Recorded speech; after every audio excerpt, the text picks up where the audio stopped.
The previous basket is under review.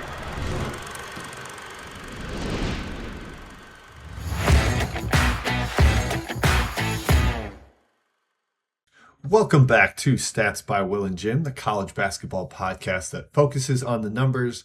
I am your host, as usual, Jim Root, joined, as always, by the illustrious, the mid-major king, Will Warren. We are here to talk mid-majors. Will, this is a new little concept for us. I'm excited about it. You came up with it, I believe, on a run when you do your best thinking. Is that true? Yeah, it's usually when I do my best thinking and when I'm trying not to, crop dust the person behind me on the run. I'd say this is entirely inspired by the Ringer Fantasy Football Show. It seems to be coming up with a lot of their best ideas, and they did a schedule draft, which I think we will do at some point. But also inspired by the Three Man Weaves mid-major preview. So it's like, okay. here's a good marriage of the two. I like that And quite a bit. I've prepared a little more than Matt, I would say. Not too much. Hey, if you've even looked at the names of the conferences, you might be doing well there. And the Ringer must have a runner. That's where they're coming up with all their ideas. That's when people do their thinking. It's you and your maybe DeBundo is a secret runner. I don't know if Tate is. I don't think Tate would be. But DeBundo strikes me as like a guy who's like secretly athletic. That would not surprise me. I met DeBundo in person in Vegas once during the NCAA tournament, and I did not know. I don't know if he's a runner, but hey, if he played soccer, I feel like everybody that played soccer is just an inherent runner. You got to be ready to run all day. Absolutely. But as mentioned, this is stats. The concept today is a mid-major conference draft. We are going to go back and forth. We'll talk about how we even interpreted the concept of the draft. But we've got 26 leagues, so the Power 5 and Pac-12 has been excluded. We're going to go back and forth and draft those leagues. We'll end up with 13 each. We'll talk about the picks and why. That is coming up in a little bit, though. Before we do, I want to shout out Basket Under Review, the very best college basketball community going on the internet. Please check out the site in the Discord if you haven't. Tell a friend if you have. Only $10 a month gets you access to all kinds of written content, including our ongoing Top 50 Countdown. We are in a Big Ten week right now, or largely Big Ten week. We had Nebraska and Purdue on Monday, Tuesday. If you're listening to this Wednesday morning, it is Villanova at 23. Don't believe this will be out before then, so I'm not spoiling anything. You've also got some great writing from Joey Dwyer, Brian Ralph, plenty of guest writers. Brian Geisinger just did a great breakdown of Juke Harris, so plenty of great content for you there. You can also tune into the other shows, Burp, the Basket Under Review pod with Eamon Brennan and Tate Frazier. They just did a fun concept themselves, calling almost every P5 school, I think, either a basketball school or a football school. So check that out. I like that. That will stir the pot a little bit on a couple of them. And then you got Weekend Under Review with Matthew Wink and Brian Ralph, Scout Team with Kevin Sweeney and Eric Fawcett. Great shows here. We love college basketball at Basket Under Review, even though I just tweeted this morning that I love it a little less right now because of the ongoing litigation, but we still love hoops. And if you love college basketball too, this is the place for you. All right, let's talk about mid-major conferences, Will, and just this draft. I want to ask you right off the top, how did you interpret this? Here's my log line for it. I decided I only get to watch the conferences I draft, and that was my that's my decision maker for this. I'll say it's a mix of a few things. That is a good piece. How good I expect the league to be. How watchable the average team in the league is. Like, are they offense first? Is it like kind of grinded out slop ball? And the big one for me, honestly, is how excited am I to watch this league's conference tournament during conference championship week? Conference tournament is a great one to mix in. I did not give that anywhere near enough fair weighting. So I'm going to spoil it. The WAC would fall, or the WUAC. Is it still? Can we just call it the WAC still, but just with a U at the beginning? Yeah, I think we said it's like Jack Kerouac. We're calling it the WAC. Yeah. Wow. So the WAC.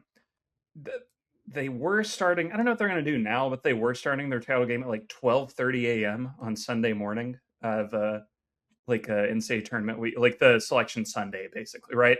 It was super early, or not early, but like extreme. It was definitely the final Saturday game, and they would have the list at like 11:59 on ESPN to make it fit on the day. But even though it would start at like 12:30 or whatever, so that falls way down because I'm just not staying up for that. I'm too old. Okay, you're not But like, gonna watch it at 9 a.m. on Sunday morning, recorded, no DVR chance. But it. but in contrast, that probably benefits like the Ivy League, who has a very easy to follow format and plays all their games in the early afternoon. Yes, and has, I believe, backed it up a day because of the Yes. the round of 76, or the Tasty 12, as we have Hmm. christened it here on this show. They've moved that just in case their champion has to travel more.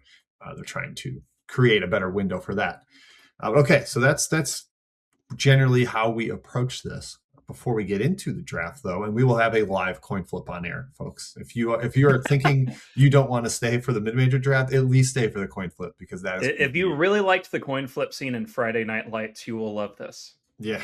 Somehow maybe Corey, somehow slow-mo the video. Don't do that. Don't actually waste your time doing that. But it would be They crazy don't want to see my lips move in slow motion. I don't That's think true. anybody needs that. We always do a stat of the day. I had no inspiration. We're recording at 7 in the morning, and I remembered that I had to do a stat of the day late last night. So it's pretty vanilla, Will. But the question is, can you name the top 5 conferences in free throw percentage for the overall league? And then we're also going to do the bottom 3. I think the bottom 3 will end up being fairly low ranked in the mid-major conference draft. That's my hint. Yeah, we'll start there and we'll see where this goes. Okay, that's not a standard CTA train, is it? No, that is Metra. That is the one that goes out Okay, to the commuter suburbs. line I or wasn't sure whatever. how much Okay. that actually emanated into the microphone. So I was like, I don't remember the standard blue line or whatever sounding like that. no, the lines to the suburbs, it's very close to my window, and the captains are heavy on the horn. They lay on it. They love it. They love safety in this country. Good for them. They also like honk at each other as a hello, and I'm like, I hate that form of communication. That's kind of odd. Imagine driving and you're just honking at everybody to say hello instead of like the Midwestern like one finger wave or whatever. Yeah, that's it. It's a brutal concept. Okay, you're stalling. Right. I know what you're doing. You're stalling. All right, so I am wagering the top 5 in free throw percentage because I'm trying to think of this through also who is really efficient. So the Horizon League is probably on this. No Horizon. This is heavily weighted towards your top end conferences. Is what I will say. Really? Okay, well then it's okay. Big Ten, SEC. I'll guess those 2. Big Ten is 1. SEC is 3. So a very good guess there. All right, and then that means there's probably another Power 5. So I would wager, like the ACC was fairly efficient last year. No ACC. I guess technically the other 3 of members of the top 5 are not P5, but they are high major. If you subscribe to that, They're good mid-major leagues. Yes. Okay, so all right, good mid-major leagues that were efficient-ish. Probably the Ivy. No. Think higher. God dang it, these nerds can't shoot. Okay, They were Mountain the Ivy West. was 8th. The Ivy was 8th. Mountain West is 4th. Yes, Mountain West is 4th. Okay. Damn, so I really got to think of like very good mid-major leagues. A10? A10 was 5th. They made their free throws in the A10. How about that? Really? I didn't feel like they did late in games. And then we've got one more that had some major tectonic movement in the conference this offseason. They had the tectonic plague. God. Okay, so major movement. Man. Okay, well, I already said the Mountain West. That would be the easy one. I'm just staring at a list of conferences. Stay in that time zone would be my hint. Okay. The WAC? Higher. Damn. Higher. WCC. WCC was 2nd, shockingly. Okay. Made free throws there. No Gonzaga, obviously, anymore. We'll discuss that even further in the upcoming draft. I think you'll get at least one of the bottom 3 fairly quickly. Okay, the MEAC? The MEAC is number 29 out of 31. There were 31 conferences last year, 32 this coming year. MEAC 29th. Okay, Ohio Valley. Ohio Valley dead last, 31st. Very good guess. Okay, so then the other one is going to have to be another just like horrendous shooting league. It has seen a come up in quality in recent seasons, seemingly finding NIL money, but still a little bit of a slop fest in terms of style. Okay, SWAC then. Not the SWAC. You're right in the Ooh. it's kind of for a while it was the three men we viewed it as a sister league almost of the SWAC. Okay, Southland? Southland, yes. Okay, nice. Surprisingly Well, not down there at nice. 30th. The ranges on Interesting. free throw percentage went from the Big Ten at 74.2 to the Ohio Valley 67.8. So not like a giant gap, less than 10%, but still notable. I'd rather be the Big Ten, that's for sure. I think that's good to note for like whenever, not to demean her, but when Debbie Antonelli goes on her yearly bit during late games about how nobody shoots free throws anymore, how free throw percentage is actually the best it's ever been. Yeah, that always drives me nuts. It's like no one makes them, but it is like you said, isn't it? I think it's the highest. I'm gonna pull up the Yeah, it goes stats up every sheet. year now. Yeah, where do we got free throw percent? Yeah, 72.5%. 72.5. Only the second time ever that has crossed 72, and the previous one was 2025. So yes, it Yeah. has basically gone up almost every single season. We've got some like washed narratives that need to die. That's one of them. Well, it's tough for people that are announcing that they can't just say that anymore because people can easily prove it wrong. Whereas, in the past, the internet didn't fully process and have all these statistics. Now it had to be great to be a vibes-based analyst 20 years ago. Oh, so good. Just say what you're feeling. Just Yeah. You're having a bad day, be grumpy. It's all good.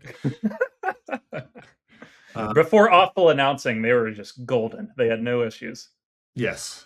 Quick bonus question. This one's completely unrelated. But what school has won the second most NCAA titles? What school has won the second most? The second most. UCLA is number one. Correct. I think it's either North Carolina or Kentucky.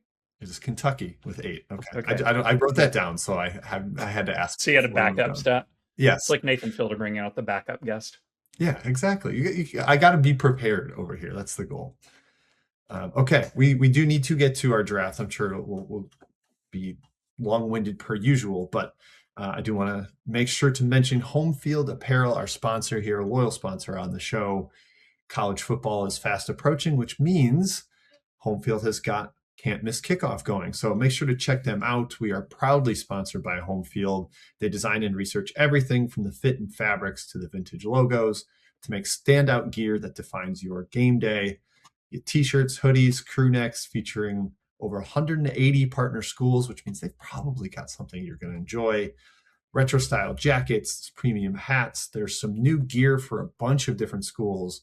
My Missouri Tigers have some appealing gear that I may be picking up. They've got the Home Field Stadium polo as part of this new Can't Miss Kickoff. So check it out. There's probably something you haven't even seen yet on the site. They continue to roll out new gear. Check it out. Shop homefieldapparel.com. Get 20% off your first purchase with promo code BUR20. That's BUR20 at checkout for 20% off your first purchase. It's Home Field, the official outfitter of Basket Under Review and of your game day. All right, it's draft time, which means it's coin flip time. Will said he spent a little extra time discovering a quarter somewhere in his household, which means we are going to flip it live here. Do I get to call it? 1996 quarter. Yeah, you're the road team in this situation. All right, perfect. Well, it's in the air, I assume? Yeah, sure. Okay, all right, flip 3, is happening 2, 1. Tails. It's on the ground. It is tails. Oh, baby. Big time. Okay. Okay, tails. So you can either go first or defer to the second half, because that means, so this is a snake draft. If you don't go first, you get second and third, so on and so forth. I am going to go first. No deference, no deferral from me. Stepping right up to the plate, and I'm taking the A10. Will. Ooh, good pick, good pick. You get your Josh Schertz, you get your VCU Good Basketball Factory. It's very easy to watch the games. That is a factor for me in my rankings. Accessibility to the games. Some leagues will get some shade for that coming up. You've got great fan bases that are rabid basketball schools. It's all basketball first in the A10. You get some really good home environments too. So I am going the A10 first. Yes, there are a few too many shaky schools at the bottom. I would say some flotsam in the league that drags it down and has prevented it from being like a 4 or 5 bid league. But I respect and fear the A10 fan bases and also enjoy watching the basketball. So number 1 for me. Okay, that's a good start. We're off to a rolling one here. All right, my first pick. I'm also going to go a little chalk here. Mountain West. I know it's a diminished version of this league, and that's fine. You still get Grand Canyon team. I think is going to be pretty good. The New Mexico team I picked to be an at-large in a previous show, and then some intriguing newer entrants to the league because Hawaii was in the Mountain West once, right? Or were they WAC? I feel like they've been in 3 leagues. Yeah, they're kind of all over. I just remember them playing Boise State in football a lot, so maybe I'm mentally associating them with the Mountain West. I think that's fair. But you get Wyoming, who I find very intriguing this year, UNLV, which I heard you guys talk about in the 3-Man Weave pod. And then some other like intriguing storylines, like UC Davis returns a lot. I think they return the most in the conference outside of whatever Air Force may or may not be bringing back. Who knows? I'm just not going to count them. But if you take the league at its top 9, there's not like a true Duff team among them. Even San Jose State is interesting to me with Tim Miles at head coach. So that, coupled with the fact their games are usually pretty easy to watch, even when they're on like I think they're all on the Mountain West Network now, but do you remember when it used to be called like the MTN and it was like MTN period?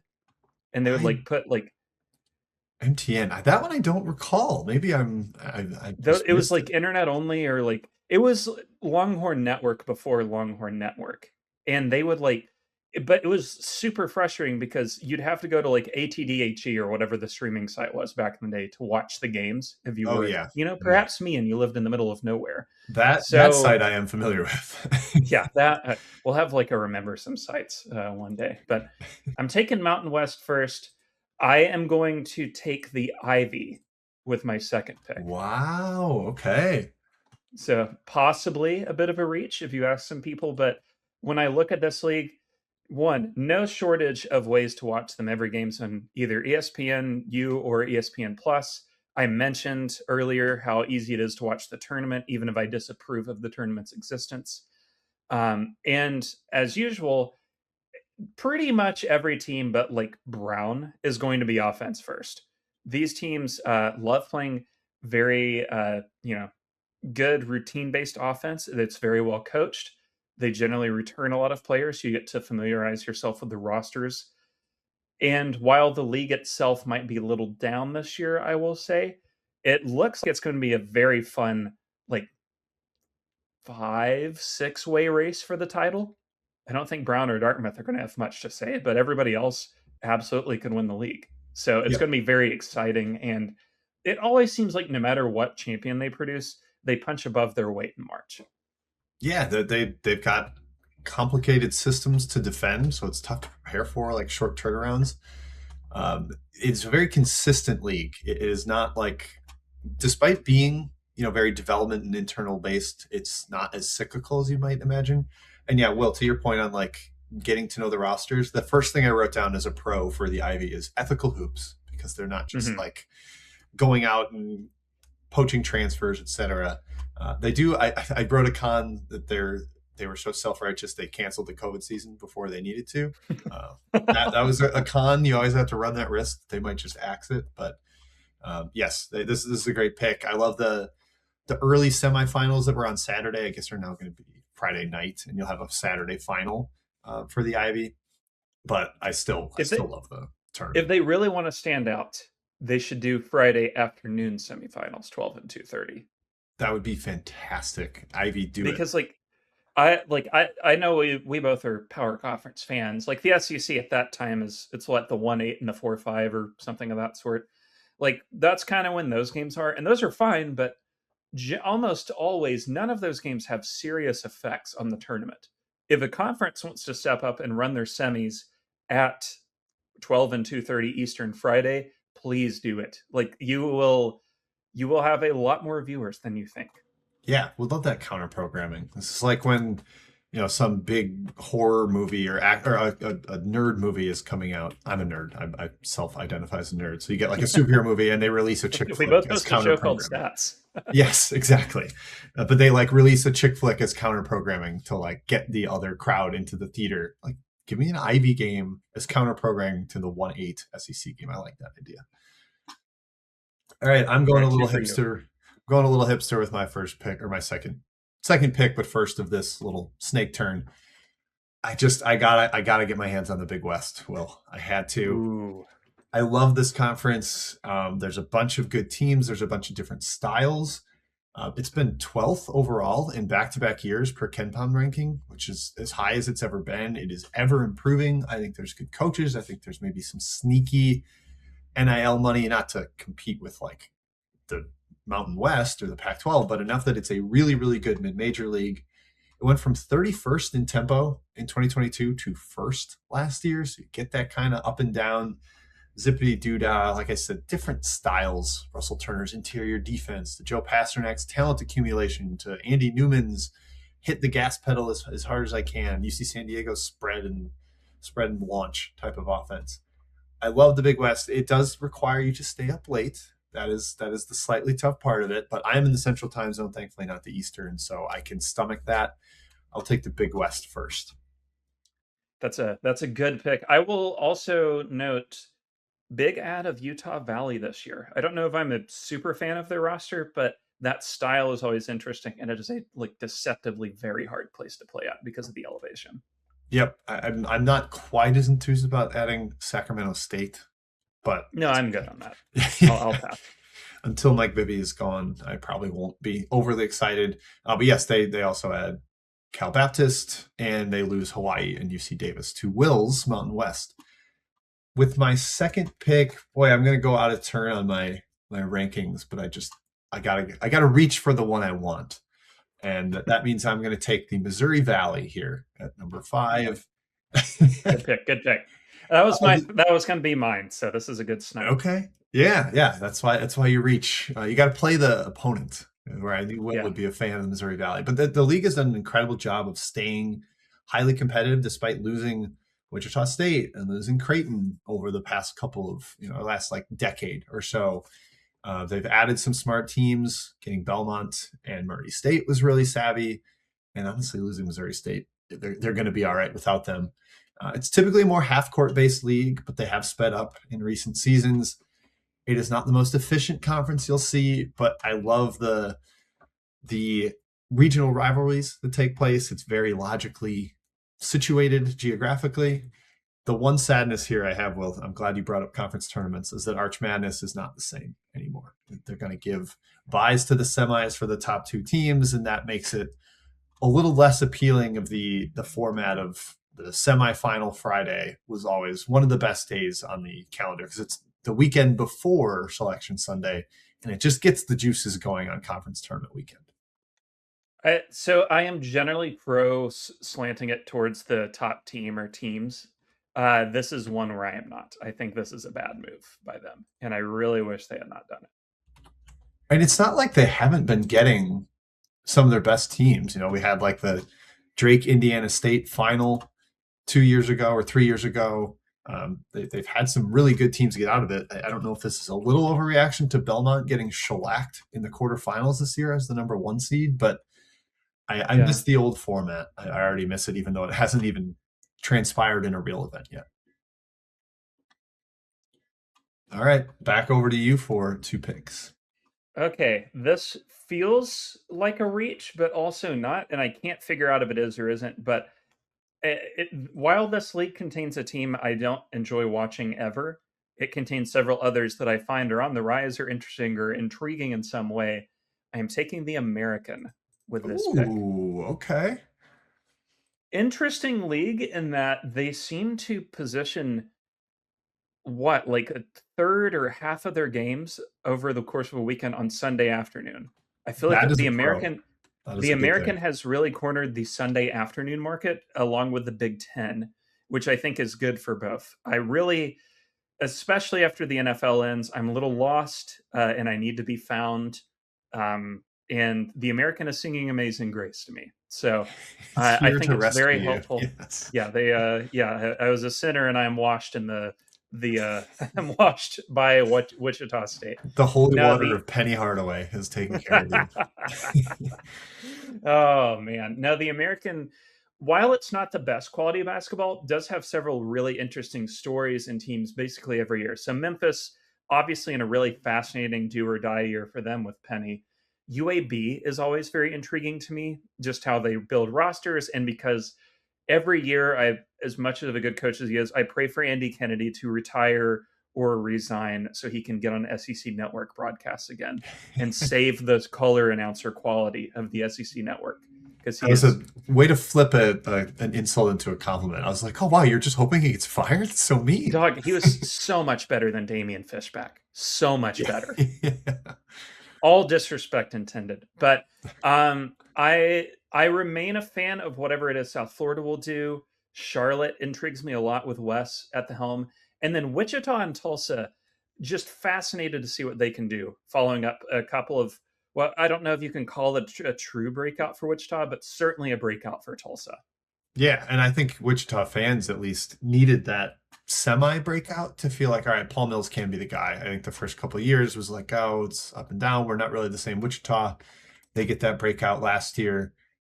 Yeah, the Penny thing is fascinating at Memphis. Obviously, a legend of the school. They're not going to force him out, but maybe it's run its course. I love the Sunday point. That was a very good call. Okay, another team that likes to play on odd days, or not team, conference. This is like how I like conflate speaking about Tennessee, speaking about the U.S. men's national team on accident. I'm just like, we just got to move the ball better. It's like, oh shit, I was thinking about the soccer team again. No, I am giving them a higher pick here if I have read the press release correctly. And the press release being that Flow Sports is now available on Prime. I believe it is only select featured games. It is not the endless. But hey, that means you can't watch Campbell NCAA. You'll be okay. Yeah, so I'm picking the CAA, whatever they are called. It's the Coastal, right? Coastal Athletic. Yes. It's not the Colonial. So Don't they get have canceled saying Colonial. Yeah, they've disavowed Colonial Williamsburg. I have picked the CAA here. It is a league that has a lot of like very interesting coaches to me. So John Gross at Charleston, Pat Scarry at Towson, Brian Earl, William and Mary. Even some of like the quote unquote dregs of the league have interesting situations. Like I keep feeling like eventually there's going to be a year where Northeastern is good again. Or like Drexel pops out of nowhere, even though Drexel's roster kind of looks like ass. I also really like UNC Wilmington. It's hard not to. Yep. Hofstra is intriguing. Campbell's got a very intriguing roster. This is a league that seems to do a really good job of down selecting from the D2, like picking out like the top few D2 guys to take on every year just across the board. And if that press release is accurate and I can watch a CAA game in February now without having to steal Rocco Miller's login again, then I'm holding on to this pick and, dealing with like some of the games I might miss. Oh, do we have to believe that? Putting Rocco on blast there. How dare you? Oh, shit. Corey, bleep that out. Or just say it was Tate's. I think we can get away with calling Tate. Yeah, that's fine. Yeah, we're joking. I don't think Tate's ever watched. That was satire that you. That was parody. Yeah, exactly. So one additional note on the CAA to their benefit, other than like the style, which is pretty good, is that they play an outsized number of their games on Thursday nights, which is otherwise a pretty bereft night of basketball for MBB.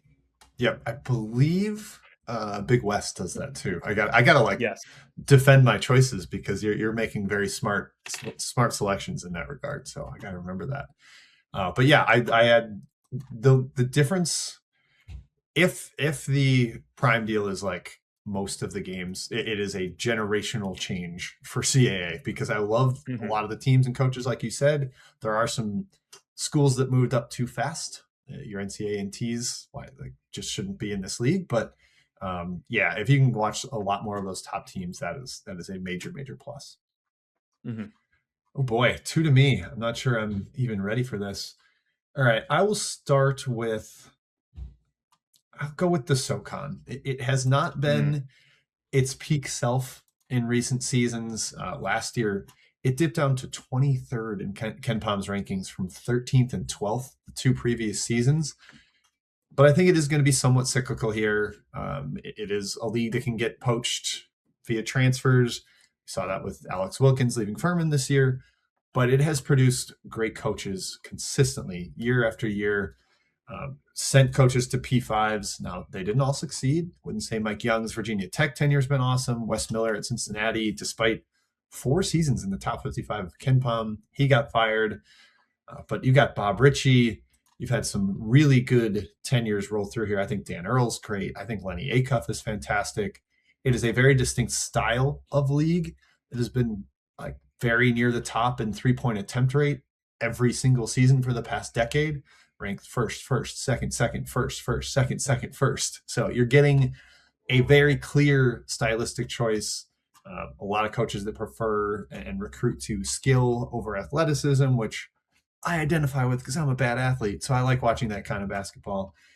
But I'm going SoCon despite the recent dip in quality. The league that just plays super fast and can't finish a layup is the Will Warren League. That would be my ideal league. The athlete who just like is not a finisher at the rim ever. There are a couple leagues we could identify you as. Then we'll save that. SWAC could be for me. Yeah, we won't make it too much of a call out here. But okay, next, this one's also, I feel bad taking it over a specific other league, but one of the major pros of this particular conference, you brought up conference tournaments, is getting to watch Joe Cravens announce the Big Sky tournament. Oh, yes. So I'm going Big Sky. I'm staying up late again with the Big West. So again, a league with pretty distinct styles. I think there's some good and some bad there. But I like generally some of the coaches, the venues of this game. It's very easily watchable, pretty much everything on ESPN Plus. Now, it is a bummer that like Weber State has turned over its coach recently. Montana State has had to flip coaches a couple of times. But I find the Big Sky very entertaining. It has some movement this offseason. No, Sacramento State adds the 2 Southern Utah schools, Utah Tech and Southern Utah. Northern Colorado is always a distinct standout squad. I like the Idaho trending direction of the program after they made the tournament. So it's the Big Sky for me here, Will. Maybe a reach, but I like the Big Sky. Bonus point for calling themselves Starch Madness. Starch Madness, yes. And I think they sell shirts. We need to get that. Should be our thing next year, is getting matching Starch Madness shirts. I like that. So yeah, I will say good picks. The SoCon. Boise, is that where SoCon. the tournament is? Is it in Boise? Oh, maybe. I think that's why they go with the Idaho potato theme. I'll double check that. Yeah, that would make sense. They need to paint the court blue then. That would be great. Okay, SoCon, I will say, not a brag. It is a humble brag. I've been to their like gathering at the Final Four the last couple of years because the guys who run it are super nice. Oh, I want to come. Yeah, you come with me next year. You can be my +1. My wife is not going to go to that. I gotta say, there are 3 people that I either talked to directly or head nodded at this one. Lenny Acuff, Pat 40, and Mark Few. Mark Few was there. Yes. SoCon savant. Okay, perfect. Yeah, so those are the type of people you can find at the SoCon party. All right. Hey, a little better than the Pump party or whatever, or the Synergy thing. Okay, Will, back to you for 2 more selections. Okay, this is actually where it's starting to get difficult because the rest of our leagues now are all like kind of movement-y or have something odd going on. This is for sure a reach, but I'm going to stand up for it because it has the most unique conference tournament and because it generally produces some mix of good coaches and good players that it feels good to know about before everyone else does. I am taking the Sun Belt here at my 5th pick. The Fun Belt, I like it. The Fun Belt is the league that is, so it's got a lot going for it. One, crazy conference tournament format that I love. Very similar to, if I'm remembering correctly, how like Japanese baseball does theirs. Like the whatever the I read about this like 15 years ago and have hung on to it. So instead of doing like a traditional, quarterfinal, semi, whatever, they have like 6 teams make the playoffs, and the 6th team has to win 5 series in a row. to win the championships. They Wow. go like 5, 4, 3, 2, 1. And Okay. the Sun Belts is like the only true inheritor of that, which I really love. I will also say great name conference. They had Wiggy Ball this year. There's a chance you could have a guy named like Chudley Griggs in this league, and it would be like the 4th craziest name. I'm pretty sure Wiggy Ball follows me on Twitter and likes some of my tweets. So shout out Wiggy Ball. Great name. Good for him. Clearly a fan of the sport too. Shocker of my lifetime. He was white, I will say. One thing I want to add, that I love the diversity of styles. You get like South Alabama's zone. You get JMU like getting all the P5 kind of hand-me-down talent. They've got clear NIL positives. Rocco Miller just wrote about Louisiana Monroe becoming JUCO U. That is the goal of Adam Howard. He wants to be like a big-time JUCO school. Southern Miss has kind of had that going. They've had internationals. They had a bunch of kind of like Puerto Rican and Cuban guys on the roster. I love the diversity of styles in the Sun Belt.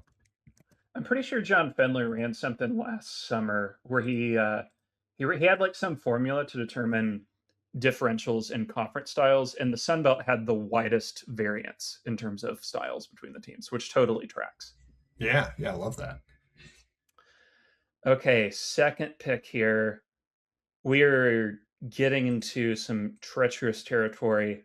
There's some names on this board I don't want to see you pick because then I will regret not picking them. But I don't want to pick them too high. Okay. But I think it's just a thing of like, you got to get them while the getting's good. So I'm going to take the MEAC and just kind of deal with it. And this is the 1-letter MEAC, not the fallen MEAC. So, which is RIP the MEAC. It's stealing some serious valor, calling themselves the Metro. Get over yourselves. That's some bullshit. The MEAC, normal MEAC, always fun.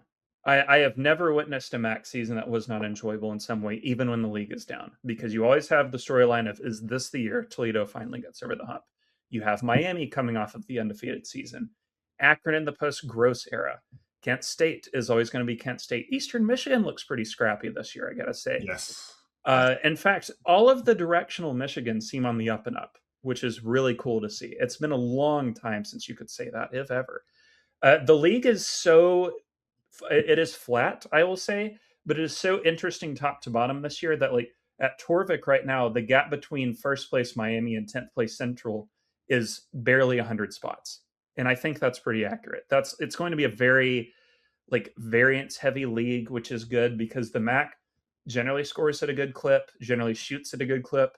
They seem to produce guards like few other mid-major leagues do. Like they're exceptional at finding the 6'2" guard in Ohio that like played at a Catholic school or something and just slipped through the cracks. And then he's on Baylor in 2 years. But at least while he's in the MEAC, you can enjoy him. Yeah, that's your Leroy Blyden heading to Kansas. Is perfect name. Brian Rollins, a Milwaukee Buck right now. Who was the other one from like Kent State 2 years ago? Who did go? Sear Carey. He was great at Duquesne. I don't know. Oh, bonus point here. I forgot to mention Friday games. Very heavy on the Friday action for the MEAC.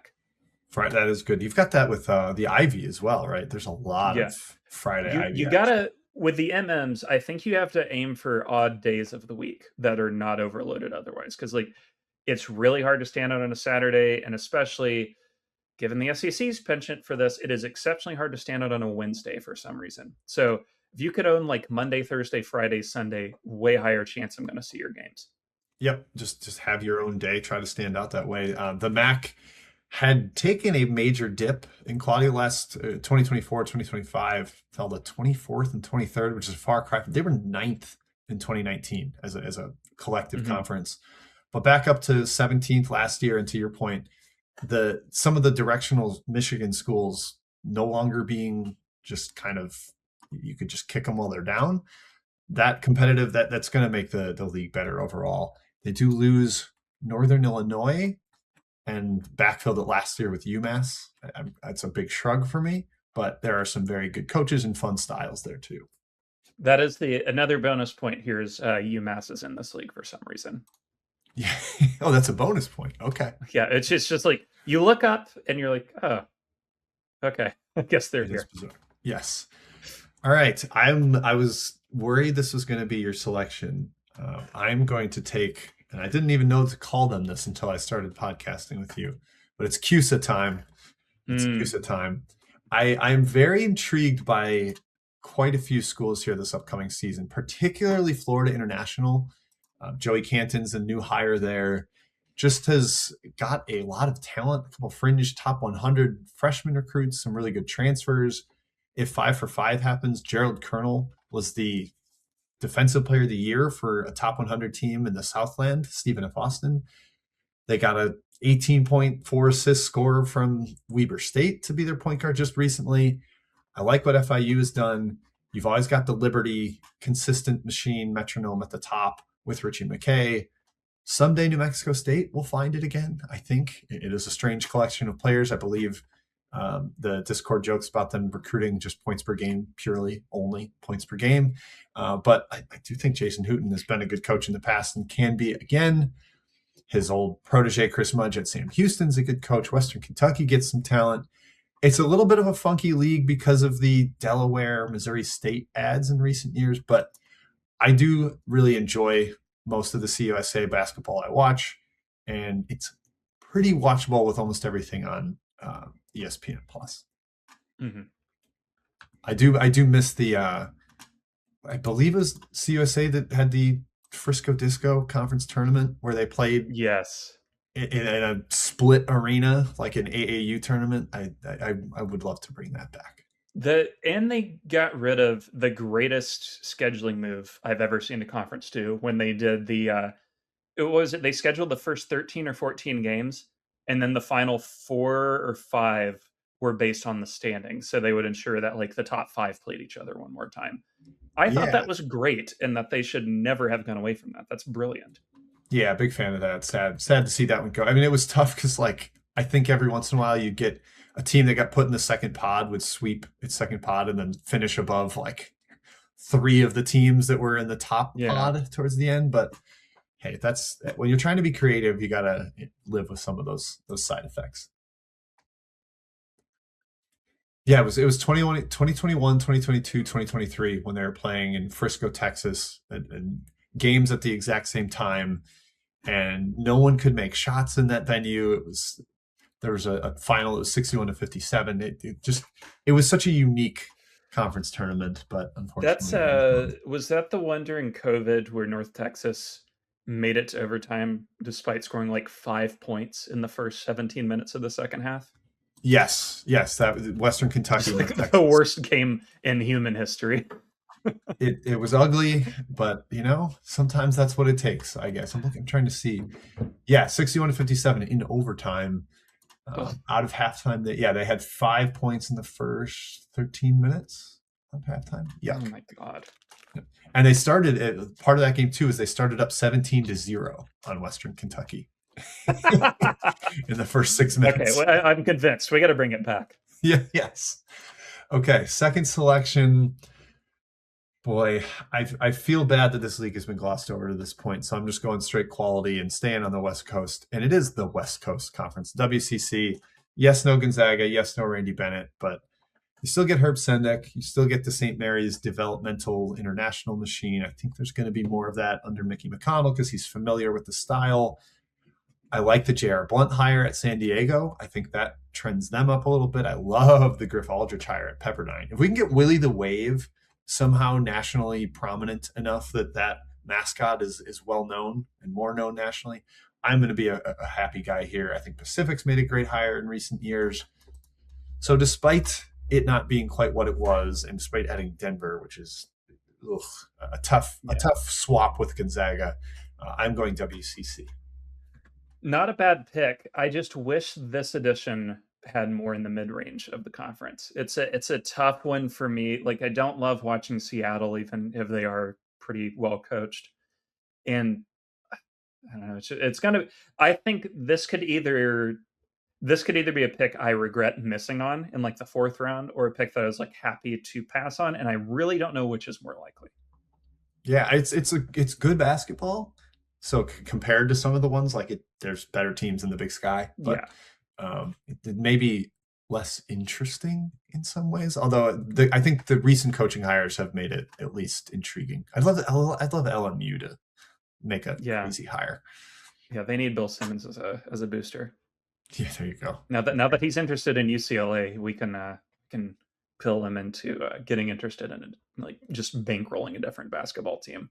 Exactly. I like that idea. Okay, with my next pick, I'm going pure fun ball here, and again, a little bit of a not like coastal, I guess, but like you can watch this team or this conference play, and I believe that they are the actual start of conference tournament week, which is a small bonus in their favor. I'm taking the Horizon here in round 7. Yeah, okay.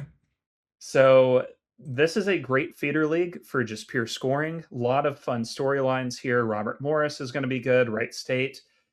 We will be forced to pay attention to Green Bay, I fear.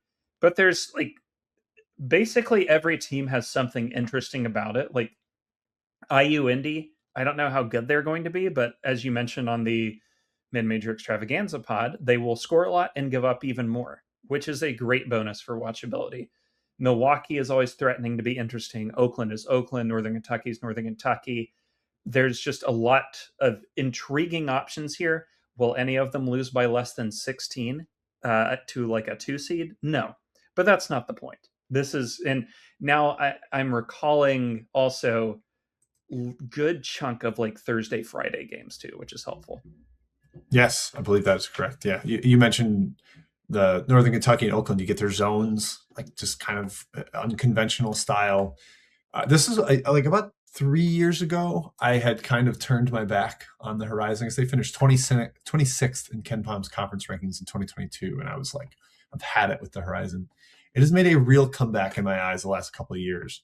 Super efficient conference last season. And then, yeah, just the spread and style. I think getting Purdue Fort Wayne and Robert Morrison has helped as those schools have gotten acclimated to the league. I have warmed up to the Horizon quite a bit. All right, my second pick here. Again, could this be too early? Yes. Is it worth it still? Yes. I'm taking the Southland. A lot of Monday games, which is a huge bonus for me because Monday is usually pretty terrible for college basketball, at least on the men's side. This is really a 2-team pick. I'm getting McNeese and I'm getting Stephen F. Austin, and I am living with the rest. But even with the rest, you have some intriguing stuff like Lamar with Jordan Fee. I think we're both really Lamar, excited man. for. Come on, they're going to be watchable. Texas A&M Corpus Chris, which is how they show up in every database. They're not Corpus Christi anymore. They're Corpus Chris. So I'm always interested by them and what they do because it feels like they punch above their weight for what they truly are. Like UTRGV post Fennel era is going to be interesting to me. That like they're also a good league for what comes up from the NAIA D2 ranks. Like you get to see guys on their way up, which I always think is cool. And on conference tournament week, they have a bonus for me because they play their title game at 5 p.m. on Monday, which is a terrific time to play your title game. You are the only one playing at that time. It is always in like half-empty Lake Charles, which is oddly charming to me for some reason. I will say Lake Charles, not like a great place, sorry, to any Charlesites or whatever you call yourselves on here, but home of one of the top 10 sandwiches I've had in my life at Daryl's. So if you have ever been to Daryl's, big shout out to Daryl's. I feel great shame that I have spent a week in Lake Charles and didn't go to Daryl's. When I went like 15 years ago, my best friend grew up there, and so I went and visited him for a week. We went to Daryl's, and like there's like an original location that had closed due to a fire, and the only other one was like it was like part of like a pop-up in a bar with like it was a smoking bar, and the only thing you could do was play pool. And so we played pool and had like these huge foot-long sandwiches on the pool table. It was incredible. Sounds delicious. Yeah. The thing I think I kind of mentioned it, hinted at it in the trivia question, but the Southland, I'm going to read their rankings over the last like 10 years in Ken Palm's like quality. 28th, 29th, 28th, 30th, 31st, 30th, 29th. And then the last 2 years, 19th and 18th. It's suddenly become a much better league, much more competitive. It's obviously helped that McNeese has gotten the Will Wade influx, but they've found money. Stephen F. Austin's back after like dabbling over into the WAC for a little bit. It's just a much better conference with a little higher upside outside of the league, and that has made it far more interesting. Oh boy, it's up to me. Okay. For some reason, I thought you had another pick. All right. This is who I thought you were going to take when you were discussing the horizon.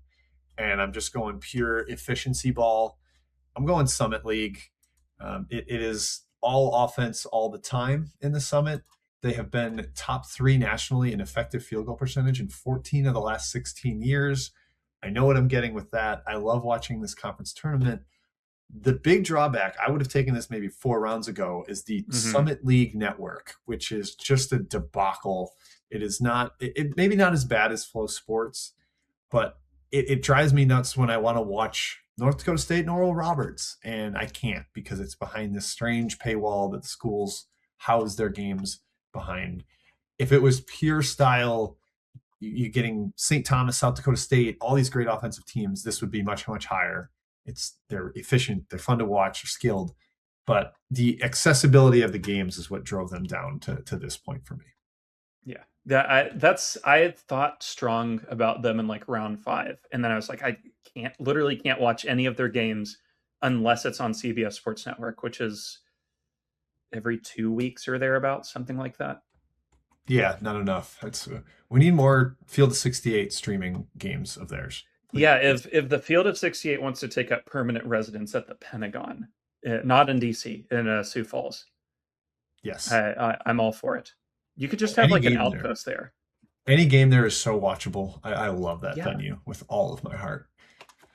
I think back to the Iowa Gonzaga game from I think the COVID season that was like just a up and down track meet of efficiency. It was glorious.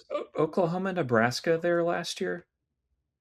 There's like one P5 game that was just incredible. That was at the Pentagon. That sounds right. I think Nebraska's played St. Mary's there in the last 2 or 3 years. So yeah, they've taken up residence there. Any game there is must tune in.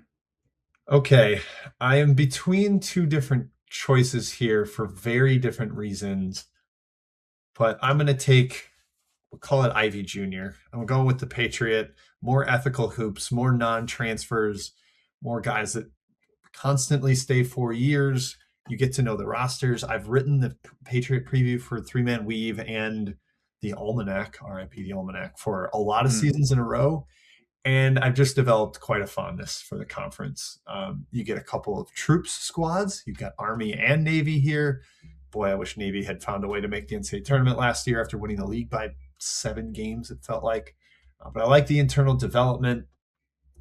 The quality has been going down a little bit because they can't replenish anything with transfers. So it's pretty much just talent out versus talent in. And the league is pretty cooked when it plays out of conference. This is not a conference that has threatened much in the NCAA tournament in recent years.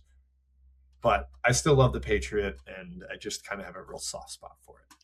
Solid pick here. I do like that every team basically plays the same, so that there's not like a ton of I kind of know what I'm going to get when I turn on the Patriot League. I do love the conference tournament setup. It's an auto pro anybody who plays the games at home. That should be how it is for 60% of the mid-major leagues, maybe more. And I just play them at home. Like the ASUN, I would say the ASUN has made it this long in part because they stopped playing home games for their conference final. And last year, Queens and Central Arkansas played what would have been like a top 100 game of the year if more than 12 people had been in attendance. Yeah, that does help. I think they reseed. I'm trying to make sure that's the case. No, maybe they don't reseed. I want to say they used to, but having the tournament spread out by days allowed them to. And I think they're on just for men now. There's no more reseeding. No. All right. Well, I can't respond to that. So Will, 2 picks to you. Okay. Next up, I think I've got 2 here that I'd pick in either order. So I'm going to go with the Big South first.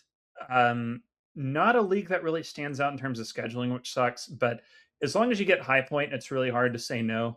I will say this league moved up entirely because of High Point. The rest of the league just doesn't thrill me that much, but there's some interesting stuff going on. I like Mike Morrell at UNC Asheville. I am intrigued by whatever Winthrop is doing, generally speaking. Presbyterian's coach, whose name I can never remember, and I feel bad about it. Quentin I Farrell. Quentin Farrell, I think, punches above his weight at a very hard job. That's a tough one. Son Nimley does well at Charleston Southern, and one day Gardner Webb will not suck. So I'm buying on the Big South. It helps that the Big South routinely plays a very fun style. It's very fast, up tempo. They shoot very well across the board. This past year got a little bruiser bally for me, which I didn't love.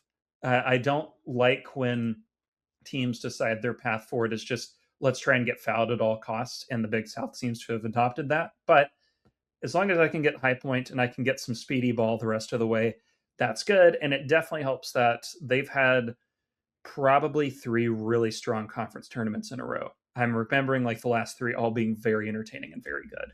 Yeah, really good conference tournament. It's early-ish in Champ Week, so you get like there's still like the luster of it's not getting buried by the power conference tournaments. That's really good. I wrote down you get high point, and then in cons, no one's going to bother high point. I mentioned this in the Discord the other day, but Caesar's guy at the Sportsbook Caesars has released a win total for high point in conference play. It is 15.5. They play 16 games. I was going to say that would have been one of my preseason bets is like, would you take, like, if you had to pick one team to go undefeated in conference, everybody's going to pick high point. But then we'd have to like exclude high point from that somehow and just say like excluding them, who would you take? Exactly. That makes it a little more challenging because it would have been the natural answer for just about everybody. Okay. Yeah. I have no idea what direction you're going to go with your next pick. Okay. I have to like look at our board really quick to see what's left. Okay. We have some intriguing options, I will say. Not a ton, but we definitely have a few on the list, including the UAC, which I think is 6 teams somehow, which is like just sad. I'm not taking them, but they may have more teams and I'm just missing it. Are they 6 or a 7-team league? They've got 9. Abilene, Tarleton, and Arlington from the old. Okay, so Torvik lied to me. So they have enough teams. Yes, the Little Rock, and then 5 from the ASUN: Austin Peay, Central Arkansas, EKU, North Alabama, West Georgia. So yeah, I want you to make an informed choice here. I don't want you to go on bad. Yeah, this is like me at election time. I want to make an informed choice. So I am going to take, and I don't love this league. I don't really like anything about it, but actually that's not true. I do like a good number of things about it. There's a lot of fun coaching situations in this league. And I am a major respecter of any time this league just exists in March because their conference tournament is consistently the strangest of any of them. It is the newly named Metro League that I am taking. I wanted the Friday, Sunday hoops. You stole them from me. That is pretty much why I'm taking them, along with the insanity that is their conference tournament. I don't have the stat in front of me, but prior to Patino running through it a little bit with Iona, I think it had been 11 straight years where the number 1 seed in the regular season had not won the conference tournament, which is just the greatest shit in human history. Like there's no point to having your tournament at that point. Just like spin the roulette wheel and see what comes up. And I love it, but I'm picking them because MEAC is here. I believe, I hope for another year. Okay, good. Siena is going to be interesting. The thing is, like, you can kind of pick out of a hat out of about 10 teams and more or less be right on, is this team going to be interesting? Because generally speaking, they will. I will say this league does a very good job at producing above its weight for intriguing guards and forwards down the line for P5s. Like, they have produced an unusually good number of players that have gone on to perform well in P5 leagues in the last 3 or 4 years. And while that's not my favorite way to look at a mid-major league, that is an unfortunate truth of it. And so it's a good way to learn about the up-and-comers. Yeah, you're thinking Casey and Defo from St. Peter's going up to Seton Hall. There's a big one. This league is parity. I have a hard time when I go to bet on it. I never do well because I just can't figure it out. I think it's very topsy-turvy, but the Friday, Sunday thing is big. There's a bunch of different kinds of teams. You get the MEAC zone, like you mentioned. Some teams play up tempo. It's at least varied and interesting. Even if I can never figure it out, I can never forecast it. Yeah. And I will say I'll get used to the Metro naming eventually, but I kind of wish they had gone even further and just added another A, like a Mac.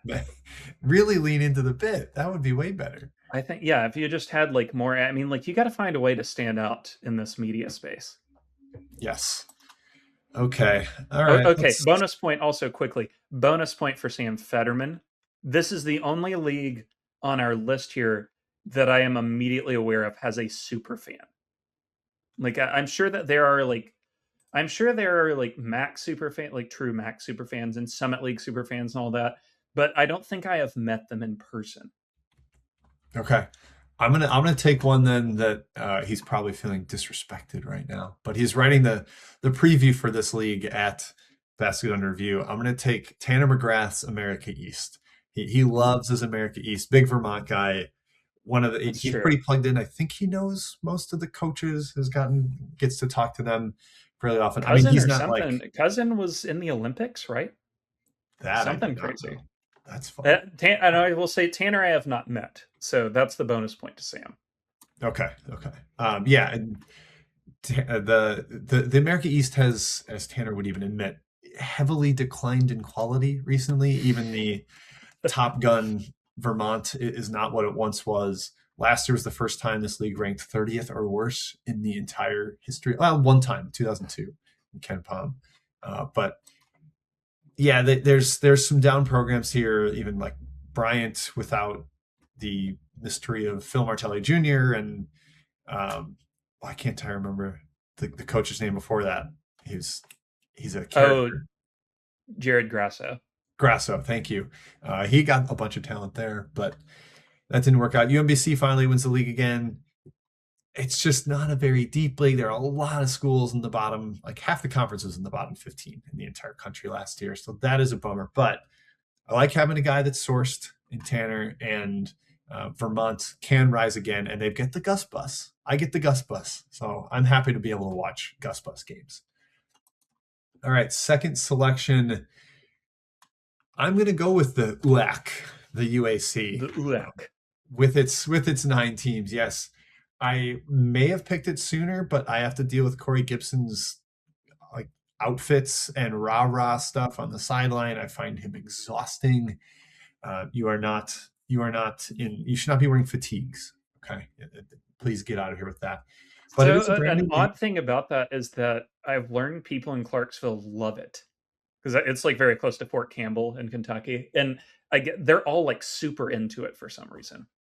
Yeah, I can't get there myself, I'm just unfortunately. But chalking up to like a cultural moment of insanity. It's just like the yes, weather's too hot, it's 10 degrees too hot, and then like when winter hits, people are like, oh, this is kind of goofy. something to rally behind. It's a pro that there's no longer Billy Gillespie here. I actually am Hmm. very intrigued to watch Tarleton. They post their roster before the day of games starting now. They're like a little more media friendly without Gillespie there. That's big. You've got the little Texas section of Abilene, Tarleton, UT Arlington, the ASUN joining. And then arguably the best team this year is Travis Ford returning to the college ranks at Little Rock. So I'm going to find some interesting games and teams here.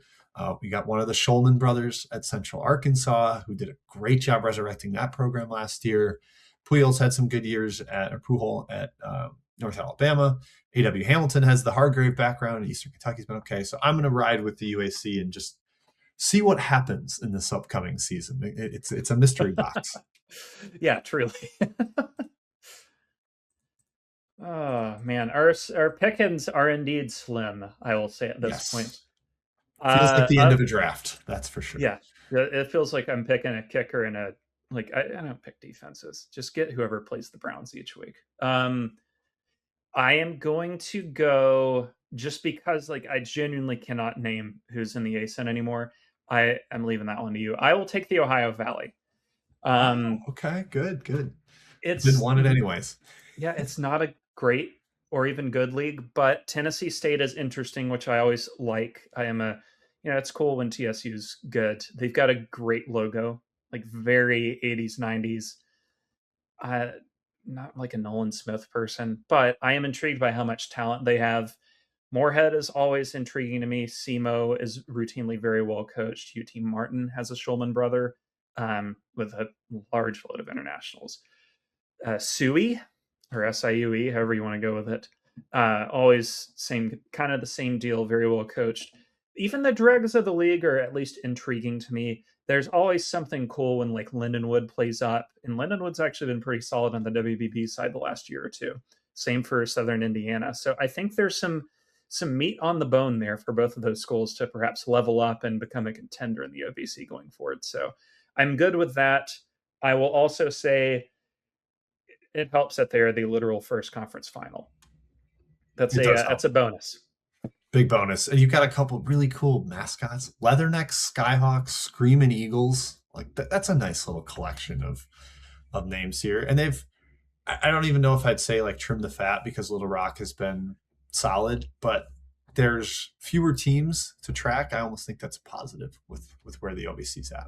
Yeah, bonus point. I did meet Ricky O'Donnell at the Final Four this year, and Western Illinois is in this conference, who he had the whole series with, where he took them to the title. What was it? College Hoops 2K something? I can't. Yeah, that was the COVID thing, right? Yeah. Yeah. Yep. Yeah. Yeah, I've attended a game at Western Illinois. I saw Mike Dahm and South Dakota State play there in a Summit League game way back, 2018 or 19 or something. That is a true throwback for you. Alrighty. Yes, real throwback. Okay, we as mentioned, slim pickings. I've got one more here. Oh, you do. That's right. Yep. I'm glad I didn't give away where I was leaning. I feel okay with this one, even if like seemingly half the games are literally unwatchable. Like you can't find them. Like there have been times where in the watch list, I've had to put one of these games in with a link to the radio broadcast, or if hopeful, a fan streaming it like from their phone. The SWAC is my round 12 pick. Pure chaos ball every year, and not just on the court, off the court. I don't know who's writing our preview. I think Winnick is. We have it scheduled for like October 29th, and that actually may be optimistic. 4 days out from the season as to if rosters will be finalized for this league. Great. Perfect. Love it. No complaints. I love this league. This is when you get to March and it's like Thursday afternoon at 4 p.m. and you're like, oh man, Bethune-Cookman's in overtime with Prairie View A&M. Absolutely. I am stopping what I'm doing to pull up ESPN Plus, watch a 240p stream, and enjoy my time. There's SWAC ball. Nothing ever makes sense, and except for Mississippi Valley State typically being dead last. But they've awesome. Got Mike Davis now. Suddenly, we got. Yeah. They have. We really should do like how SI used to be. We should send one of our guys down to Itabena and just like embed them for a week. And I think Matt told us once on our pod they don't even have a bank in Itabena. Yeah. So. Yeah, I don't know about hotels either, but like I'm sure you'd find something that it generally seems to be that like the team that performs best in the bye games in non-conference play finishes like 7th in this league, and the team that goes 0-13 ends up 2nd somehow. That it's perfect. There's no rhyme or reason to it. The games are insane. There are fouls nonstop. There are steals nonstop. Nobody can hold on to a basketball.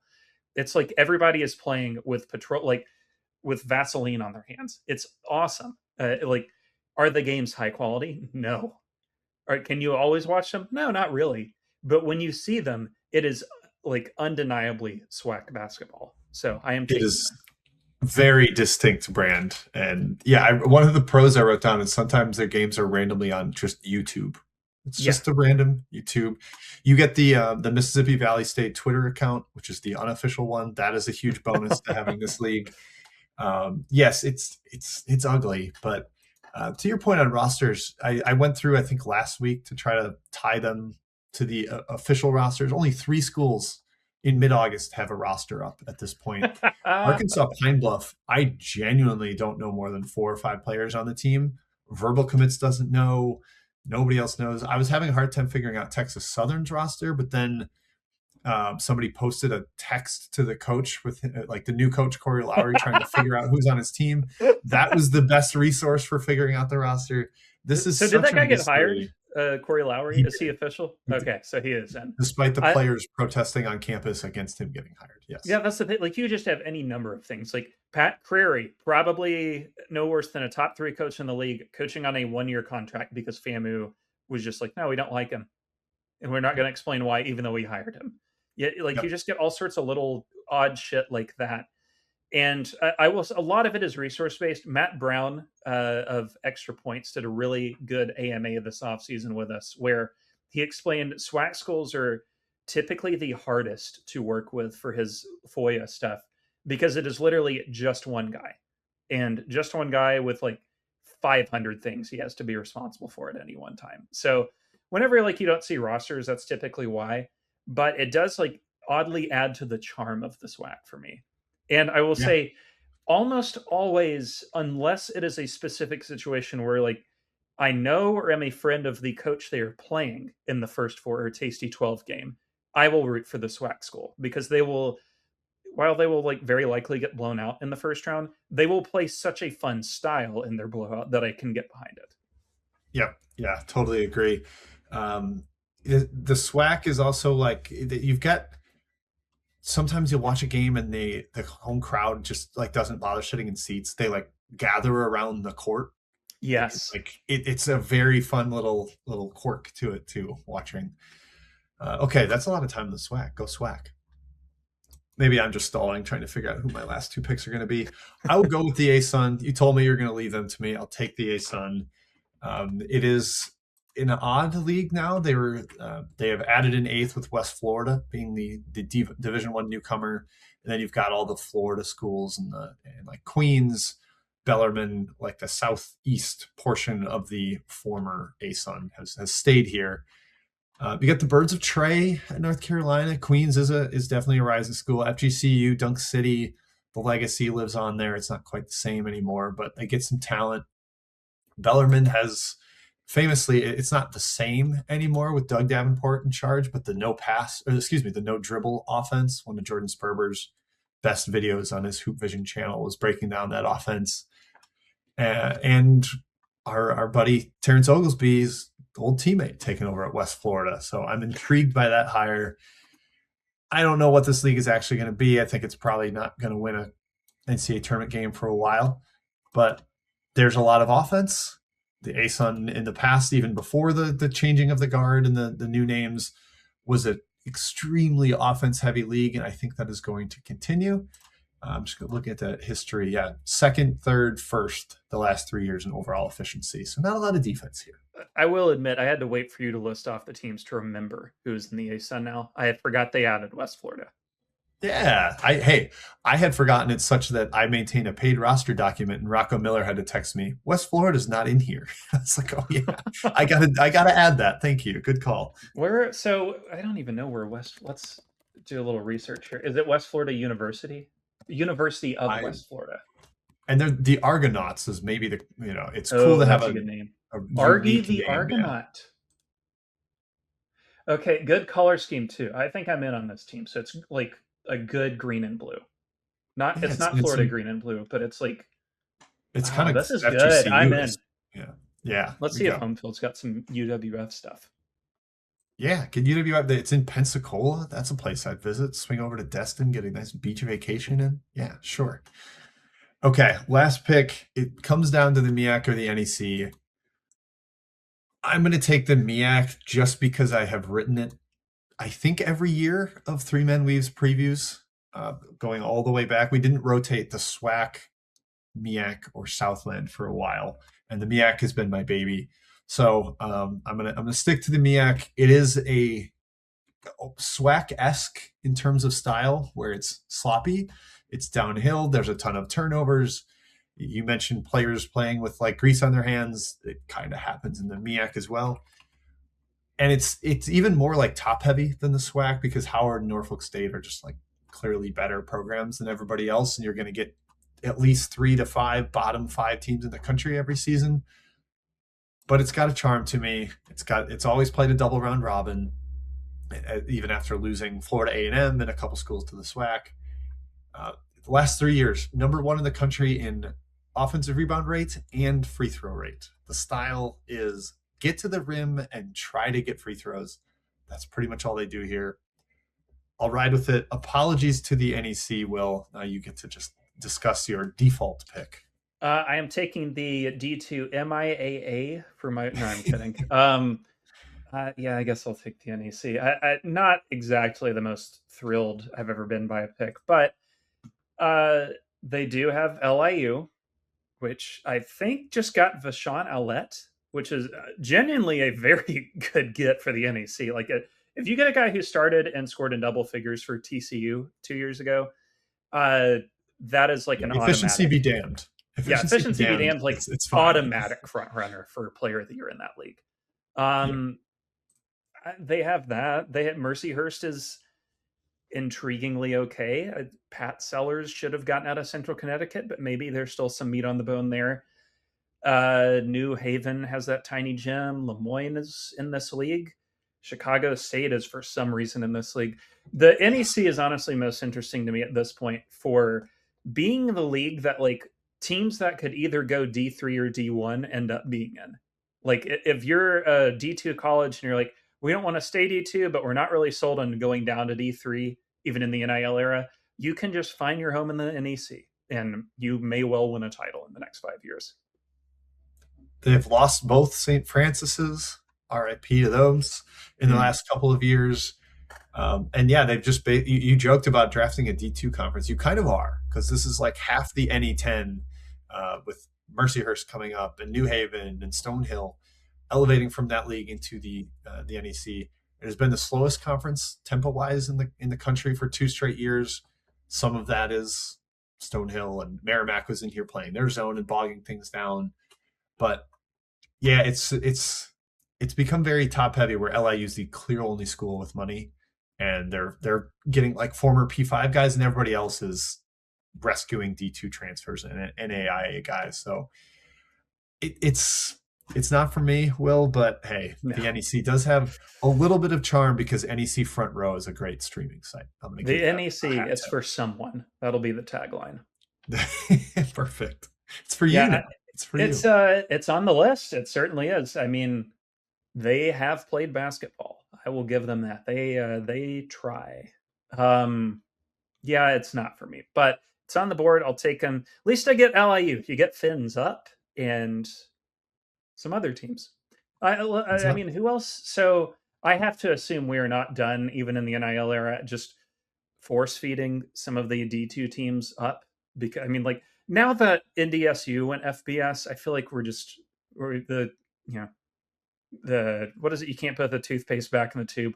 We're probably going to get another grouping of like Bentley or St. Anselm, Assumption. Any of those could be in the NEC in 5 years. Yeah, St. Thomas Aquinas. They were. That's Tobin Anderson's old school. Stack. Could see them coming up. Would not shock me at all. There should be like whenever like the ASUN did the right thing by plucking from whatever conference West Florida was in. But like if you're the like the Horizon or like one of those leagues where it's like, or the ASUN especially, the OVC, like things are kind of dying out a little bit. You just need like teams, plural, to fill the league out as teams keep leaving. You could do less or do worse than just like being like, hey, UNC Pembroke, whatever that is. Would you like to come be, would you like to be part of our league? Come on up and join. Yeah. All right. That's it. Well, that's our draft. All 26 leagues taken. We'll probably get these to Trilly for a little graphic on social media. See who won. Get the mid-major fans fired up in the Basket Under Review Instagram mentions. But anything else to add for the folks before we close up shop for this week? No, other than I'm looking at my league. There's not a single West Coast time zone in mine, which definitely works for me. That's I think outside of the Mountain West, every single pick of mine is Central or Eastern time based. Yep, I'm gonna be needing. I don't drink coffee. I'm gonna have to drink. I don't know. Give me some. Why can't I think of the alcoholic drink that Bailey's?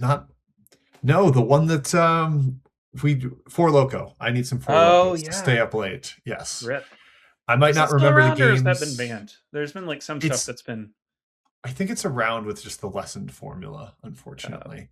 It's just, private unfortunately, equity it's 4 probably Loco. good. Yeah, well, because I think they were like, this is dangerous and basically battery acid and gasoline mix. Why are we letting kids drink this? I drank more than my fair share in college, so I can at least attest to that. But I will need to be up late watching Big West, WCC, and Big Sky. So and WAC, the UAC. You could just do the Red Bull vodka or whatever. Yeah, that might have to be. That'll be like half of my schools. Or fall asleep to the Patriot, take a nap, and then wake up and watch Big West games. That's the plan. But thank you everybody for tuning in. We'll be back next week. Again, we're working to find the right kinds of topics right now with the rosters being undefined. So like maybe we'll come with a breakout players or awards preview or something, but that's tricky without knowing exactly who's going to be eligible for another at least couple of weeks. But we'll keep you posted with topic. You've heard the Lana Del Rey, it's Summertime Sadness, that song from like 15 years ago or whatever. We're in Midsummer Madness, I would say, where it's like it's too hot. We don't know who's on the teams. And everybody is saying some insane stuff like, oh, Darren Heitner's actually good for college sports. Oh, God. And so like we just need, like I said, temperature drops 10 degrees. People become normal again. Rosters will be settled. People will questionably be in school. I will say I have really enjoyed the quarterbacks of like preseason top 20 teams just going mask off and being like, I don't take classes. I'm just here. I genuinely do appreciate just like ending the facade. So I think like we're going to have players like continuing to be added. It's just how it is. Like you said, does it make me enjoy the concept less? Yeah. Am I still going to watch the games? Of course. Yep. Unfortunately. Okay, that's it. Thank you to Trilly Donovan for the platform for our stats show here. Thank you to Corey Aldis for producing behind the scenes, Sam Freyer for our graphics, Home Field for sponsoring us, and to the listener for tuning in. We'll be back next week. Topic to be named later. But until then, enjoy the end of August.